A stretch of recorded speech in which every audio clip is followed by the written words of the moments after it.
ከመከራ በኋላ የሚመጣ አይነት አድርጎ ይጠቅሰዋል። በተለይ ከመከራ የተረፉትን ሰዎች የሚሰበስብ ይላል። እንዲህ ማለት በዮሐንስ ራእይ ወይም በቀለምሲስ ላይ የተጻፈው ሲሶ የምድርን ለምሳሌ ሲሶ ሰው ያነሳል ከተባለ መከራ 7 ቢሊዮን ቢመላ ወደ 2.5 ቢሊዮን ሰው ይሞታል እንደማለት ነው እና ከመከራ የተረፉትን የሚሰበስብ ብሎ ይጽፋል። እቺ ሳቤላ 9 የተለያዩ ፀሐዮችን ተመለከተች። አንዱ ፀሐይ በደም የተዥጎረጎረ፣ አንዱ ጊንጥ ያለበት፣ አንዱ ጦር ያለበት የተለያዩ ፀሐዮች ናቸው።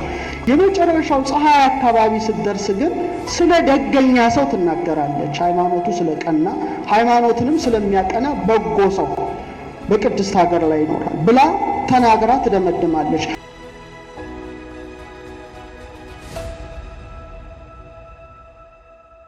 ሳልሳዊ ቴዎድሮስ ለመሆኑ አለ ወይ? ትንቢቱስ አለ ወይ? ይመጣን የሚሉት መጽሐፍት እነማን ናቸው? መልካም። እንዲህ አይነት ጥያቄዎች ሲነሱ የግልን ሐሳብ መናገር ተገቢ ነው የሚል እምነት የለኝም። ቤተክርስቲያኗ ጥንት ነቢያት አሉ፣ በኋላም ሐዋርያት አስተማሩ፣ ሊቃውንት አመሰጠሩ። ብዙ መጻሕፍት አሉ፣ ጥበብ ሥጋዊ፣ ጥበብ መንፈሳዊ የሚናገሩ። ከነዛ ምድብ ውስጥ አንዱ የራእይ መጻሕፍት ናቸው። ራእይ ማለት ጊዜው ሲደርስ ምናየው ነገር ነው። ለምሳሌ ትንቢት ሊነገር ይችላል። ለምሳሌ ድንግል ትጸንሳለች፣ ወንድ ልጅም ትወልዳለች፣ ስሙን ማን ትለዋለች? አማኑኤል። ሲፈጸም አየ ነው። ቀድሞ የሚነገሩ ንግርቶች ናቸው ወይም ትንቢቶች ናቸው። ሀብተ ትንቢት ደግሞ አለ። በዚህ ዙሪያ የኔን ሐሳብ መናገር አልፈልግምና 8 መጻሕፍት ተጽፈዋል። እንግዲህ ወደ ጥንታውያቱ መጻሕፍት መግባት ያስፈልጋል የሚል እምነት አለኝ።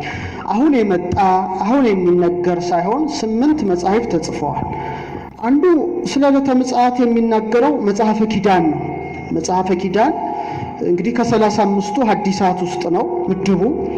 በተለይ ስለ ሐሳዊ መሲህ የሚናገርበት አለ። ከነገደ ዳን ስለመወለዱ፣ የፊቱ ገጽታ ምን እንደሚመስል ይሄ ራሱን የቻለ አንድ መጽሐፍ ነው። መጽሐፈ ኪዳን ይባላል።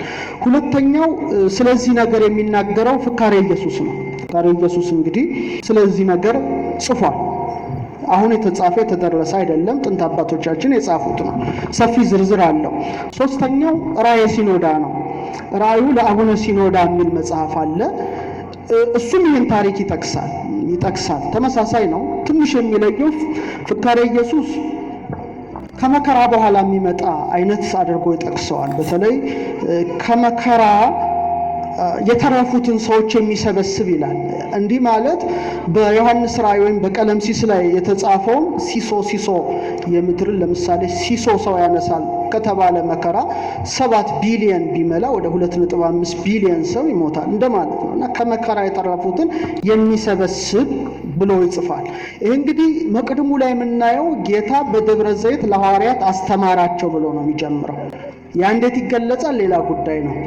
ሌላው ራእየ ሲኖዳ ነው። ራእየ ሲኖዳ በመጨረሻው ዘመን ስለሚሆን የሃይማኖት ክርክር ነው የሚጽፈው። በተለይ ሮሜ 9:27 እና ሮሜ 11:26 ላይ እስራኤል ሁሉ ያምናል የሚል ትንቢት ጳውሎስ ተናግሯል። እስራኤል ሁሉ ያምናል ይላል። አሁን ያሉት እስራኤላውያን አላመኑ፣ መሲሁን አላመኑ።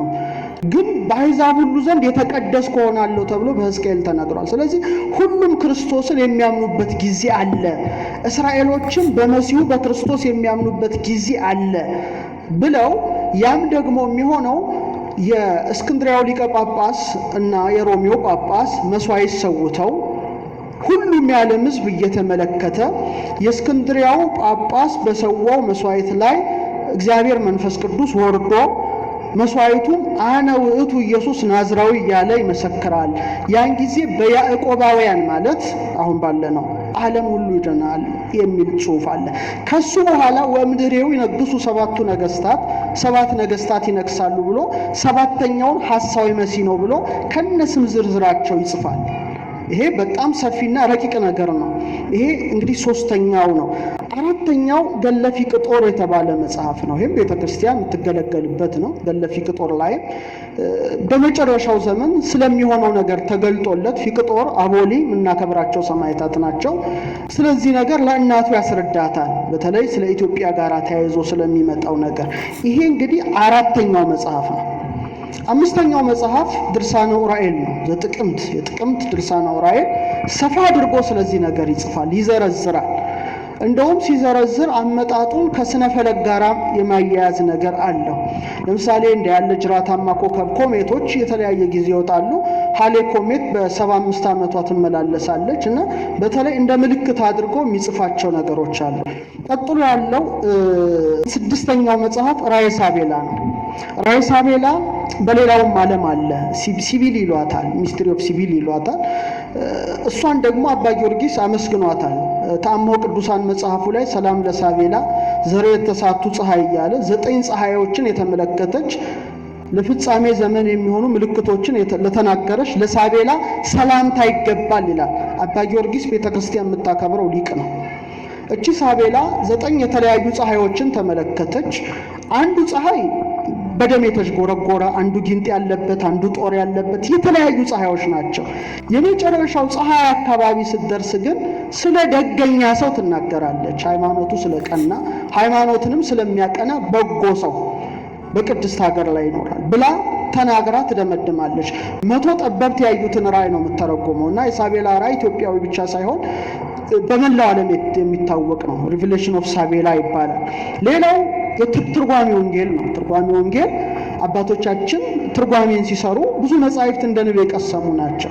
ስለዚህ ወይሰበክ ዘወንጌለ መንግስት፣ ይሄ የመንግስቱ ወንጌል በዓለም ሁሉ ይሰበካል የሚለውን ሲናቁ እንዴት ነው በዓለም ሁሉ የሚሰበከው? ዓለም ሁሉ እንዴት ሊያምን ይችላል የሚለውን ሲጠቅሱ በሀገራቸው ዮሐንስ በሀገራችን ቴዎድሮስ የሚባል ይነግሳል ካሉ በኋላ 3 ቀን ጦርነት ይሆናል። መጨረሻ መስዋዕት ይሰዋሉ። ይህ እስከምን ይገኛል ቢሉ አሁን የጠቀስኳቸውን መጻሕፍት ዋቢ አድርገው ጽፈዋል። ሌላው ትልቁ ነገር መጽሐፈ ምስጢር ነው። መጽሐፈ ምስጢር አባ ጊዮርጊስ ዘጋስጫ እንግዲህ በርካታ መጻሕፍትን የጻፈ ሊቅ ነው። ከቅዱስ ያሬድ በመቀጠል ቤተክርስቲያን በሊቅነት ደረጃ የምታየው ሰዓታቱን ስንት ዘርዝረን ማንጨርሻቸውን ዚራ ስብሐቱን፣ አርጋኖኑን፣ ሆተ ብርሃኑን የጻፈ ነው እና እሱ ራሱ በአንድ ምንባቡ ላይ በስፋት ጠቅሷል እና በተለይ ይገኒው ቅድሜው ኢትዮጵያ የሚለው ላይ ኢትዮጵያ በፊቱ ይሰግዱ ብሎ እና ጠላቶቹም አመድን ይልሳሉ የሚለው ላይ ሲተረጉም ሃይማኖታቸው እኮ ትገለጣለች በመላው ዓለም ብሎ አባ ጊዮርጊስ ዘጋስጫ ይጽፋል። ስለዚህ እኔ መጽሐፈ ኪዳን፣ ፍካሬ ኢየሱስ፣ ራእየ ሲኖዳ፣ ፊቅጦር፣ ድርሳነ ዑራኤል፣ ራእየ ሳቤላ፣ ትርጓሜ ወንጌል፣ መጽሐፈ ምስጢር የተለያየ ጊዜ የተለያየ ቦታ የነበሩ ናቸውና ይሄን ሁሉ እንዴት ተናገሩ ሲባል ያስገርማል። ግን እንደኔ ምልከታ ቢባል እንደ ገማልያል እመርጣለሁ። ጊዜው ይግለጸው አይደል እንዴ? አንድን ነገር በጭፍን የለም ማለት አልፈልግም። ምክንያቱም ከ9 በላይ ጥንታውያት መጻሕፍቶች ጽፈዋል። መቼ ይሆናል ላናውቅ እንችላለን። እኛ ዘመን ይሁን በሚቀጥለው ዘመን አይመለከተንም። ግን እነዚህ አባቶች ጽፈው አስቀምጠዋል። ዘደረሰላቲ በመንፈስ ቅዱስ ነው የሚባልና መንፈስ ቅዱስ ከሆነ ለምሳሌ ሀብተ ትንቢት እኔ ላይኖረኝ ይችላል። ሌላው ደግሞ የራቀውን ልክ እንደ ቀለምሲስ እንደ አቡ ቀለምሲስ እንደ ዮሐንስ ሊያይ ይችላል።